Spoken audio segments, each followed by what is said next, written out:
পশ্চিমবঙ্গ নির্বাচন 2026 কভারেজ দেখুন সবার আগে শুধুমাত্র 24/7 নিউজ বেঙ্গলে। একদম নির্বাচনের শেষ দ্বিতীয় দফার একদম শেষ পর্যায়ে এসে দাঁড়িয়েছি। আজকে পেয়েছি বেহালা পশ্চিমের তৃণমূল কংগ্রেস মনোনীত প্রার্থী রত্না চ্যাটার্জি।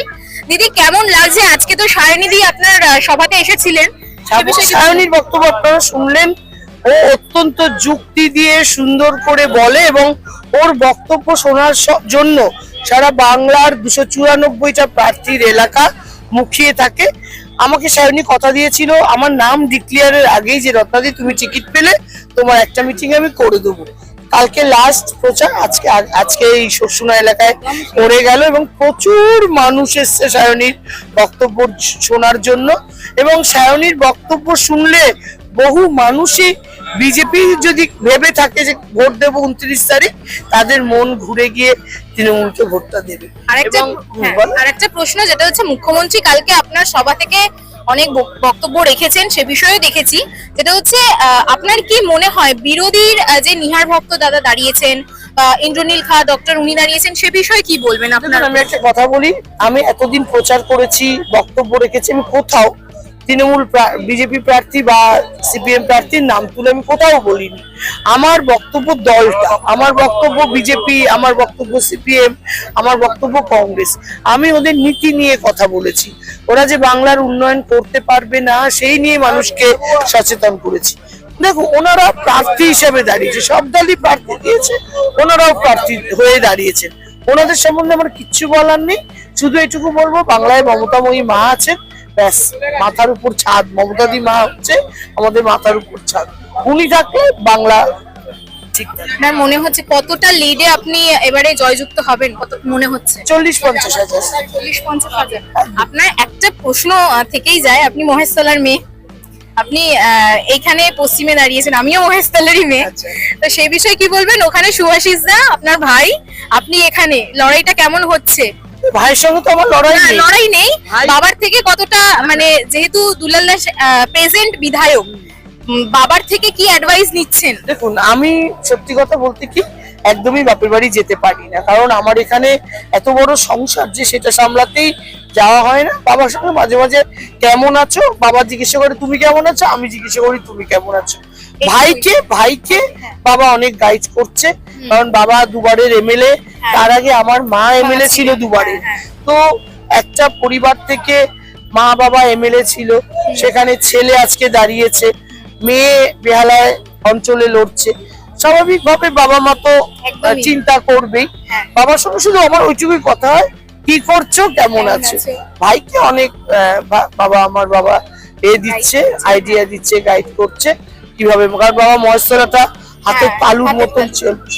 এই বিষয়ে কিন্তু অনেক প্রশ্ন বিরোধীদের থেকে উঠে আসছে যে দাস পরিবার একটা পরিবারতান্ত্রিকে চলে যাচ্ছে, সে বিষয়ে আপনার কি বক্তব্য? দেখুন, যখন নকশাল সিপিএমরা পশ্চিমবঙ্গে অত্যাচার চালাচ্ছিল, সেই সময় কিন্তু দুলাল দাস একমাত্র মানুষ যে মহেশতলায় দাঁড়িয়ে কংগ্রেস রাজনীতিটা সাহসের সঙ্গে করতো। তার জন্য তাকে জেল খাটতে হয়েছে, মানে ভুয়ো মার্ডার কেসে জেল কাটতে হয়েছে, তাকে 3 মাস বাড়ি ছাড়া থাকতে হয়েছে, তাকে সিপিএমরা রাত্রেবেলায় মারবে এই হুমকি দিয়ে যাওয়ার পর তিনি পোর্টকাস থেকে 6 মাস ফিরতে পারেননি, পরিবারকে একা ফেলে উনি চলে গেছেন। সেই দুলাল দাসের লড়াই মমতা ব্যানার্জি কখনো ভোলেনি। তাই মমতা ব্যানার্জি দুলাল দাসকে সবসময় আগে রেখেছে। আমার মাও আমার বাবার সঙ্গে কাঁধ মিলিয়ে লড়াই করতো। মাকে এমএলএ করেছে, মা হঠাৎ করে মারা গেল, এটা আমাদের দুর্ভাগ্য। মা মারা যাওয়ার পর অটোমেটিক বাবাকে দিয়েছে। এবারে আমরা, মানে ধরুন আমি একটা কথা বলছি, ডাক্তারের ছেলেই যে ডাক্তার হবে বা ইঞ্জিনিয়ারের ছেলে যে ইঞ্জিনিয়ার হবে এরকম কোনো ব্যাপার নেই। কিন্তু আমরা মানে রাজনৈতিক পরিবারে বড় হয়েছে, তো আমাদের মধ্যে জিনগত রক্তেই রাজনীতিটা আছে আমাদের। একদম, মানে রাজনীতিতে হাতে খড়ি বলতে গেলে কি বাবা মায়ের হাত। তো আমার বাবা এবার মমতাদিকে বলেছিল আর দাঁড়াবে না, তাই মমতাদি ভাইকে দিয়েছে। কারণ আমার ভাই কিন্তু শুধু ব্যবসা করতো, আজ এমএলএ তে দাঁড়িয়েছে তা নয়, ও গত 5 বছর ধরে ওখানকার কাউন্সিলর। তার আগে মহেশতলার সাংগঠনিক কাজে নিজেকে খুব অ্যাক্টিভ ভাবে রাখতো। ফলে কি, বলে ওরকম নয় যে আমরা এসছি আর আমরা বসে গেছি। একদম। আমাদের অনেক লড়াই করতে হয়েছে এই পার্টিতে থাকার জন্য, পার্টিকে দেখার জন্য। ফলে মমতাদির অভিষেকের দুজনেরই আমাদের দুই ভাই বোনের উপর একটা ভরসা জেগেছে যে এরা পারবে। আর একটা প্রশ্ন আপনার বিধানসভা নিয়ে, আপনার বিধানসভাতে আপনি বলছেন জয়ী হবেন এবং জয়ী হয়ে এসে আপনার প্রথম কোন কাজটা থাকবে যেটা আপনি হাত দেবেন মানে মানুষের জন্য? প্রথম অনেকগুলো কাজ আছে, একসঙ্গেই হাত কি কি দিতে হবে। আছে? বিদ্যাসাগর হসপিটালটা আছে, আমি একদম প্রথম দিনই বলেছিলাম টিকিট পাওয়ার পরেই। তারপরে এখানে না বাস স্ট্যান্ড গুলোতে বাসের সংখ্যা কমে গেছে, পরিবহন মন্ত্রীকে বলে সেই সব বাসটা বাড়াতে হবে, কারণ সকলের পক্ষে র্যাপিডো বা উবের করে যাওয়া সম্ভব হয় না। আমি এটা দৃষ্টি আকর্ষণ করব বিধানসভায়। প্লাস আছে এখানে কিছু কিছু অংশে এখনো আন্ডারগ্রাউন্ড ড্রেনেজ হয়নি, সেই কাজগুলো করলে আর বিশাল কিছু অসুবিধা এখানে নেই। একদম শেষ একটা প্রশ্ন, সেটা হচ্ছে আপনার বিধানসভার মানুষের উদ্দেশ্যে কি বলবেন? একদম শেষ একটা বার্তা, কারণ একদিন আর মানে একটা দিন পরেই ভোট। আমি নমস্কার, আমি রত্না চ্যাটার্জি, বেহালা পশ্চিমের তৃণমূল প্রার্থী। বেহালা পশ্চিমের সমস্ত মানুষকে জানাবো যে 29 তারিখ সকাল সকাল যান, ঘাসের উপর জোড়া ফুল চিহ্ন আমার 4 নম্বর বোতাম টিপে ভোটটা দিন। আমাকে ভোট দেওয়া মানে মমতা বন্দ্যোপাধ্যায়কে ভোট দেওয়া।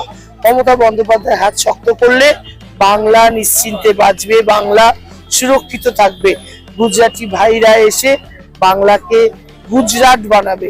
আমরা গুজরাটে থাকতে চাই না, আমরা বাংলায় থাকতে চাই। তাই আপনারা আমাকে ভোট দিন এবং মমতা বন্দ্যোপাধ্যায়কে 4র্থবারের জন্য মুখ্যমন্ত্রী বানান। নমস্কার। Thank you.